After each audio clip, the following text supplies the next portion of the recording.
फिर एक बार प्रभु यीशु मसीह के नाम से मैं पास्टर मनोज शाहू आपका स्वागत अभिनंदन करता हूं। मैं विश्वास करता हूं कि परमेश्वर आपके जीवन में बहुत सारी अद्भुत और महान चीज़ें कर रहे हैं। और फिर एक बार मैं उत्साहित प्रोत्साहित करने के लिए इस वीडियो के माध्यम से मैं आपसे कुछ डिस्कस करना चाहता हूं, कुछ वचनों को आपके सामने रखना चाहता हूं, ताकि आप इस वचनों को जानें, आप इस वचनों को पढ़ें, आप इस वचनों के बारे में सोचें और आपका जीवन आप इस वचन के अनुसार ढालें।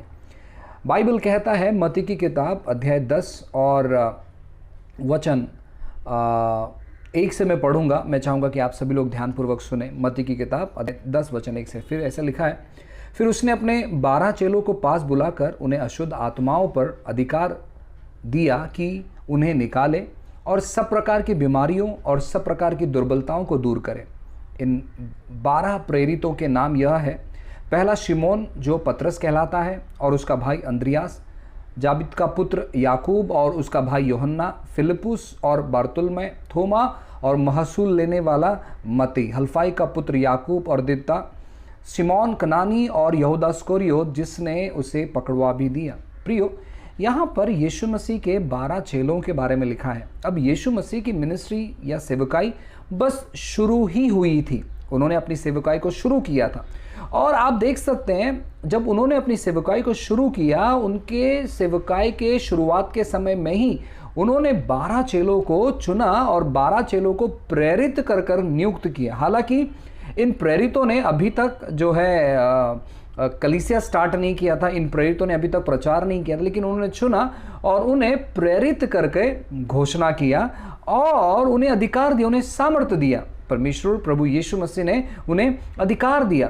अब मैं आपको बताना चाहता हूं, यीशु मसीह की जो सेवकाई थी, यीशु मसीह अपने सेवकाई के बारे में हर एक बातों को जानते थे, क्योंकि वो एक बहुत अद्भुत दर्शन रखने वाले व्यक्ति थे। वो जानते थे कि किस प्रकार वे पृथ्वी के छोर तक पहुंचने पर है। वे जानते थे कि जिस समाचार के लिए परमेश्वर ने उन्हें भेजा है, उस समाचार को पृथ्वी के छोर तक कैसे भेजा जाए। वो सारे स्ट्रैटेजी, उनके पास सारी रणनीति या योजना पहले से थी और उसी की वजह से उन्होंने क्या किया, उन्होंने 12 चेलों को नियुक्त किया, तैयार किया, ताकि वे और अच्छे से तैयार कर पाए। यानी उन्हें चुना ताकि वो उनको तैयार कर पाए, उनको सिखा पाए। अब आप जिस प्रकार सेवकाई कर रहे हैं, मैं जिस प्रकार सेवकाई कर रहा हूं, जो आप सामना कर रहे हैं, यानी जो परेशानी, जो दिक्कती, जो कमी-कटी, जो भी चीज़ों का आप सामना कर रहे हैं, उस प्रकार की चीज़ें प्रभु यीशु मसीह के वक्त में भी थी।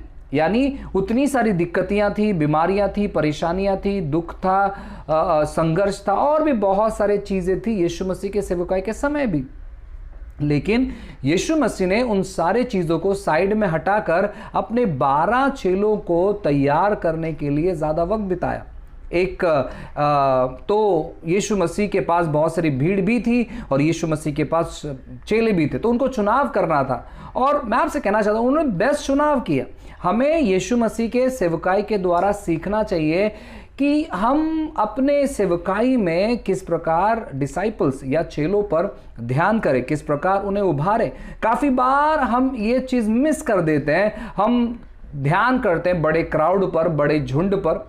अगर यीशु मसीह की जगह आप होते या मैं होता तो मैं कहता, अरे यार 5,000 लोग या 25,000 लोग या 30,000 लोग यहाँ पर इकट्ठे हैं, मैं इनके ऊपर ज़्यादा फोकस करूँगा। अगर मैं उस प्रकार फोकस करता तो मेरे पास एक भी व्यक्ति नहीं बचते, क्योंकि सब खाकर भाग जाते। लेकिन यीशु मसीह ने क्या किया, यीशु मसीह ने अपने 12 चेलों को इस प्रकार तैयार किया, क्योंकि वो जानते थे, हाँ, इनमें बहुत सारी कमी घटी है, इनमें बहुत सारी परेशानी, इनमें बहुत सारी दिक्कतें है, लेकिन जब मैं नहीं रहूँगा तब ये लोग मेरे दर्शन को आगे लेकर जाएंगे, मेरे दर्शन को पूरा करेंगे, क्योंकि मेरा दर्शन जो है वो परमेश्वर से, पिता से पाया हुआ दर्शन है। अब आपको जो दर्शन परमेश्वर ने दिया है, आप उस दर्शन के बारे में जानें। अगर आपकी सेवकाई दुनिया के छोर तक सुसमाचार पहुंचाने वाली सेवकाई है, तो आप भी डिसाइपल्स को क्रिएट करें, आप चेलों को तैयार करें। यीशु मसीह ने अपने शुरुआत के सेवकाई में ही चेलों को तैयार किया।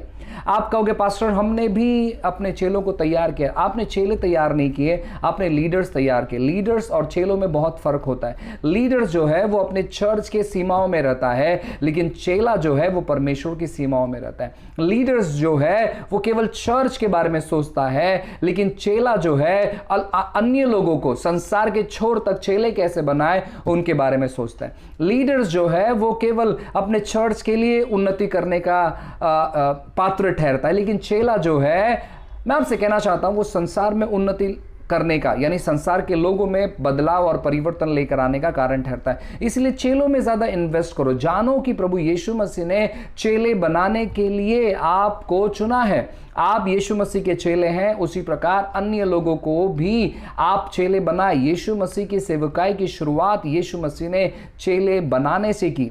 हालेलुया। यीशु मसीह ने अपने चेलों को तैयार किया अपने शुरुआत की सेवकाई में। आप भी अपनी सेवकाई में, हो सकता है कि आपने सेवकाई कर या फिर शुरू कर हो सकता है 1 साल या 5 साल या 10 साल या 15 साल या 20 साल हुआ रहेगा, कोई समस्या नहीं है। अगर आज आप इन चीज़ों को सुन रहे हैं, अपना ध्यान यहाँ वहाँ ना भटकाएं, परंतु होने दीजिए कि आप इन चीज़ों को जानें और अपने सेवकाई को तैयार करें चेले बनाने की सेवकाई में। यीशु मसीह ने अगर चेलों को महत्व दिया, इसका मतलब है वो जानता है कि किस प्रकार सेवकाई जो है आगे उभरने पर है। आप भी चेलों को महत्व दे, चेलों को तैयार करे, चेलों के साथ समय बिताए, सीखे, उन्हें सिखाए और तैयार करे परमेश्वर के महान राज्य को अद्भुत तौर पर इस पृथ्वी पर लाने के लिए। God bless you. प्रभु आपको बहुत आशीष करे।